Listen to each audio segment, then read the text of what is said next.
Moms and kiddies, welcome to our channel super healthy kids. ಇವತ್ತು ನಮ್ಮ super healthy ಕಿಡ್ಸ್ಗೋಸ್ಕರ ಒಂದು ಒಳ್ಳೆ ಸಿಂಪಲ್ ಪಾನಿಪುರಿ ಆದರೆ ತೋರಿಸ್ತಾ ಇದ್ದೀನಿ. ನೋಡಿಬಿಡಿ, ಪಾನಿಗೆ ಬೇಕಾಗಿರೋಂಥದ್ದು ನೋಡೋಣ. ಒಂದು ಇಡೀ ಕೊತ್ತಂಬರಿ ಸೊಪ್ಪು, ಒಂದು ಇಡೀ ಪುದೀನ ಸೊಪ್ಪು, ಒಂದೆರಡು ಹಸಿಮೆಣ್ಸಿನ್ಕಾಯಿ, ಸ್ವಲ್ಪ ಶುಂಠಿ ಪೀಸ್, ಇದನ್ನೆಲ್ಲ ಹಾಕ್ಕೊಂಡು ಸ್ಮೂತಾಗಿ ಮಿಕ್ಸಿ ಮಾಡ್ಕೊಂಡ್ಬಿಡಿ. ಮತ್ತು ಚಿಕ್ಕ ಬೆಲ್ಲ ಅಷ್ಟು ಸೈಜಷ್ಟು ಹುಣಸೆಹಣ್ಣ ನೆನೆಸಿಟ್ಕೊಂಡ್ಬಿಡಿ.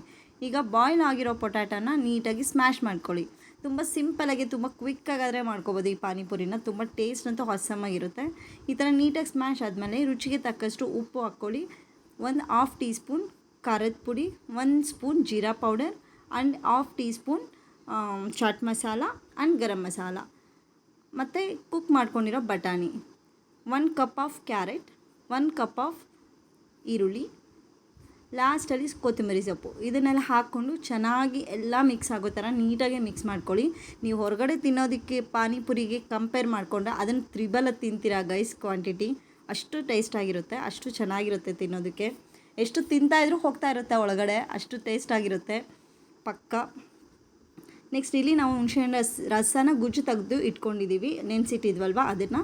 ನೆಕ್ಸ್ಟ್ ಇಲ್ಲಿ ಮಿಕ್ಸಿ ಮಾಡ್ಕೊಂಡಿರೋ ಗ್ರೀನ್ ಪೇಸ್ಟ್ನ ಇದಕ್ಕೆ ಆ್ಯಡ್ ಮಾಡ್ತಾಯಿದ್ದೀನಿ, ಇದು ಪಾನಿಗೆ.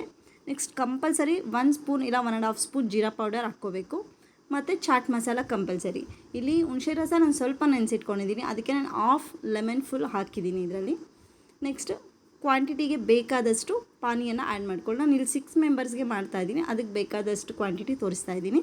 ನೀವು ಜಾಸ್ತಿ ಆದರೆ ಅದನ್ನ ಕ್ವಾಂಟಿಟಿ ಡಬಲ್ ಮಾಡ್ಕೊಳ್ಳಿ. ಲಾಸ್ಟಲ್ಲಿ ಉಪ್ಪು ಹಾಕ್ಕೊಂಡು ಚೆನ್ನಾಗಿ ಮಿಕ್ಸ್ ಮಾಡ್ಕೊಳ್ಳಿ. ಟೇಸ್ಟ್ ಮಾಡಿ ಒಂದ್ಸಲ ಉಪ್ಪು ಹುಳಿ ಎಲ್ಲ ಸರಿ ಹೋಗಿದೆಯಾ ಇಲ್ವಾ ಅಂತ. ಹುಳಿ ಕಡಿಮೆ ಆದರೆ ಇನ್ನು ಸ್ವಲ್ಪ ಲೆಮನ್ ಹಾಕ್ಕೊಬೋದು, ಉಪ್ಪು ಕಡಿಮೆ ಇದ್ದರೆ ಇಲ್ಲಿ ಅಡ್ಜಸ್ಟ್ ಮಾಡ್ಕೊಬೋದು. ಹಾಕ್ಕೊಂಡು ಚೆನ್ನಾಗಿ ಮಿಕ್ಸ್ ಮಾಡ್ಕೊಳ್ಳಿ. ನೆಕ್ಸ್ಟ್ ಇಲ್ಲಿ ಪಾಪಡ್ಸ್ ಹೇಗೆ ಮಾಡೋದು ಅಂತ ನೋಡೋಣ. ಆಯಿಲ್ ಹೀಟ್ ಆಗಿದೆ. ಇಲ್ಲಿ ಆಯಿಲ್ ಹೀಟ್ ಆಗಿದ ನಂತರ ಇಲ್ಲಿ ರೆಡಿಮೇಡ್ ಪಾಪಡ್ಸ್ನ ಅಂದರೆ ನಾನು ತಂದಿಟ್ಕೊಂಡಿದ್ದೀನಿ. ಪಾಪಡ್ಸ್ನ ಈ ಥರ ಆಯಿಲೆಲ್ಲ ಹಾಕಿದ್ರೆ ಪೂರಿ ಈ ಥರ ರೆಡಿ ಆಗುತ್ತೆ. ನಾವು ಹೊರಗಡೆ ತಿನ್ನೋದಕ್ಕಿಂತ ಇದು ಬೆಸ್ಟ್ ಆಪ್ಷನ್ ಅಂತೆಲ್ಲ ಹೇಳ್ತೀನಿ ನಾನು. ಈ ಪಾಪಡ್ಸ್ ಮನೆಯಲ್ಲಿ ರೆಡಿಯಾಗಿದೆ ಅಂದರೆ ಮ್ಯಾಕ್ಸಿಮಮ್ ಒಂದು 10 ಮಿನಿಟ್ಸ್ ಒಳಗಡೆ ನಿಮ್ಗೆ ಪಾನಿಪುರಿ ರೆಡಿ ಆಗಿರುತ್ತೆ. ಮಕ್ಕಳಾದರೆ ಬ್ಯಾಟಿಂಗ್ ಮಾಡಿಬಿಡ್ತಾರೆ ಈ ಪಾನಿಪುರಿನ, ನಿಜವಾಗ್ಲೂ. ಅಂದರೆ ಅವರು 6 ತಿಂತಾ ಇದ್ದಾರೆ ಅಂದರೆ ಅವ್ರು 20 ತಿನ್ನೋವ್ರಿಗೂ ನಿಲ್ಲಿಸಲ್ಲ. ಅಮ್ಮ ಇನ್ನೂ ಬೇಕು ಅಂತ ಕೇಳ್ತಾರೆ. ತುಂಬ ಹ್ಯಾಪಿ ಅನಿಸುತ್ತೆ ಅಲ್ವಾ ಮನೇಲಿ ಮಾಡಿರೋದನ್ನು ಮಕ್ಕಳ ಥರ ಇಷ್ಟಪಟ್ಟು ತಿಂತಾಯಿದ್ರೆ. ಸೊ ದಟ್ ಕಂಪಲ್ಸರಿ ಟ್ರೈ ಮಾಡಿ, ಟ್ರಸ್ಟ್ ಮೀ ಗೈಸ್, ತುಂಬ ಟೇಸ್ಟಿಯಾಗಿರುತ್ತೆ. ನೆಕ್ಸ್ಟ್ ಇದು ಸರ್ವ್ ಮಾಡ್ಕೊಳ್ಳೋದು ಹೇಗೆ ಅಂತ ನೋಡೋಣ. ಒಂದೊಂದೇ ಪಾಪಡ್ಸ್ ತೊಗೊಂಡು ಈ ಥರ ಓಲ್ ಮಾಡಿಕೊಂಡು ನಾವು ರೆಡಿ ಮಾಡಿರೋ ಪೊಟ್ಯಾಟೊ ಅನ್ನ ಇದರಲ್ಲಿ ಹಾಕ್ಕೊಂಡು ಸರ್ವ್ ಮಾಡ್ಕೊಳ್ಳೋದು ಅಷ್ಟೇ.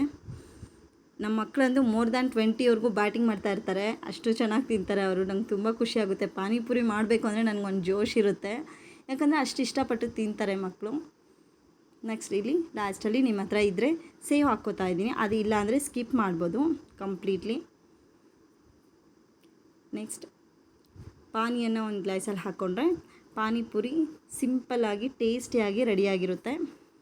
ಮಸ್ಟ್ ಆ್ಯಂಡ್ ಶುಡ್ ಟ್ರೈ ಮಾಡಿ ಮನೆಯಲ್ಲಿ. ನಿಮಗೋಸ್ಕರ ಅಲ್ಲ, ಮಕ್ಕಳಿಗೋಸ್ಕರ ಕಂಪಲ್ಸರಿ ಟ್ರೈ ಮಾಡಿ. ಈ ವಿಡಿಯೋ ಇಷ್ಟ ಆದರೆ ಲೈಕ್ ಮಾಡಿ, ಶೇರ್ ಮಾಡಿ, ಸಬ್ಸ್ಕ್ರೈಬ್ ಮಾಡೋದು ಮರಿಬೇಡಿ. Thank you for watching.